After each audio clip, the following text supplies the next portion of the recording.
Hello friends, Radhe Radhe, जय श्री कृष्णा। कैसे हैं आप सब? आशा करती हूँ आप सब अच्छे होंगे, स्वस्थ होंगे और मैं भी अच्छी हूँ।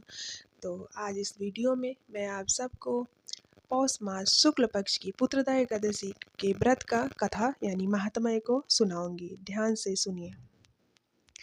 एक बार की बात है, युधिष्ठिर ने श्री कृष्ण से कहा, आपने शुभ कारिणी सफला एकादशी का वर्णन तो कर दिया, अब कृपा करके शुक्ल पक्ष की एकादशी का महत्व बतलाइए। उसका क्या नाम है, कौन सी विधि है तथा उसमें किस देवता का पूजन किया जाता है। भगवान श्री कृष्ण ने कहा, राजन, पौष के शुक्ल पक्ष की जो एकादशी है उसे बतलाता हूँ, सुनो। महाराज, संसार के हित की इच्छा से मैं इसका वर्णन करता हूँ। राजन, पूर्वोक्त विधि से ही यत्न पूर्वक इसका व्रत करना चाहिए।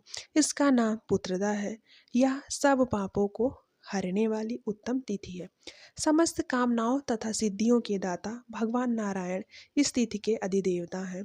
चराचर प्राणियों में सहित समस्त त्रिलोकी में इससे बढ़कर दूसरी कोई तिथि नहीं है। प्राचीन काल की बात है, भद्रावतीपुरी में राजा सुकेतुमान राज्य करते थे। उनकी रानी का नाम चंपा था। राजा को बहुत समय तक कोई वंशधर यानी संतान नहीं था, इसलिए दोनों पति पत्नी हमेशा चिंता और शोक में डूबे रहते थे। राजा के पितर उनके दिए हुए जल को शोकोच्छ्वास से गर्म करके पीते थे।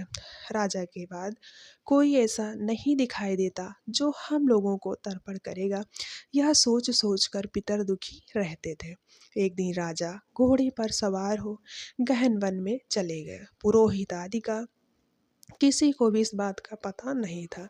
मृग और पंछियों से सेवित उस सघन कानन में यानी घने जंगल में राजा भ्रमण करने लगे। मार्ग में कहीं सियार की बोली सुनाई पड़ती तो कहीं उल्लुओं की। जहाँ तहाँ रीछ और मृग दिखाई दे रहे थे। इस प्रकार घूम घूम कर राजा वन की शोभा देख रहे थे। इतने में दोपहर हो गया। राजा को भूख और प्यास सताने लगी। वे जल की खोज में इधर उधर दौड़ने लगे। किसी पुण्य के प्रभाव से उन्हें एक उत्तम सरोवर दिखाई दिया, जिसके समीप मुनियों के बहुत से आश्रम थे। शोभाशाली नरेश ने उन आश्रमों की ओर देखा। उस समय शुभ की सूचना देने वाले शकुन होने लगे। राजा का दाहिना नेत्र और दाहिना हाथ फड़कने लगा और उत्तम फल की सूचना दे रहा था। सरोवर के तट पर बहुत से मुनि वेद पाठ कर रहे थे। उन्हें देखकर राजा को बड़ा हर्ष हुआ। वे घोड़े से उतरकर मुनियों के सामने खड़े हो गए और अलग अलग उन सब की वंदना करने लगे। वे मुनि उत्तम व्रत का पालन करने वाले थे। जब राजा ने हाथ जोड़कर बारंबार दंडवत प्रणाम किया, तब मुनि बोले, राजन, हम लोग तुम पर प्रसन्न हैं। राजा बोले, अगर आप लोग कौन हैं, आपके क्या नाम है तथा आप लोग किस लिए यहाँ एकत्रित हुए हैं, यह सब सच सच बताइए। मुनि बोले, राजन, हम लोग विश्वदेव हैं, यहाँ स्नान के लिए आए हैं। माघ निकट आया है। आज से 5वें दिन माघ का स्नान आरंभ हो जाएगा। आज ही पुत्रदा नाम की एकादशी है, जो व्रत करने वाले मनुष्यों को पुत्र देती है। यानी जो भी इस व्रत का पालन करता है उसे संतान की प्राप्ति अवश्य अवश्य होती है।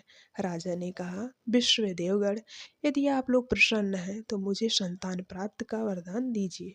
मुनि बोले, राजन, आज के ही दिन पुत्रदा नाम की एकादशी है। इसका व्रत बहुत विख्यात है। तुम आज इस उत्तम व्रत का पालन करो। महाराज, भगवान केशव यानी विष्णु भगवान के प्रसाद से तुम्हें अवश्य संतान की प्राप्ति होगी।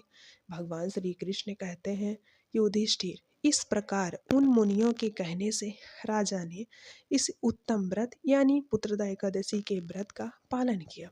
महर्षियों के उपदेश के अनुसार विधि पूर्वक पुत्रदा एकादशी का पालन किया। फिर द्वादशी को समय के अनुसार पारण करके मुनियों के चरणों में बारंबार मस्तक झुकाकर राजा अपने घर आए। तदनंतर रानी ने गर्भ धारण किया।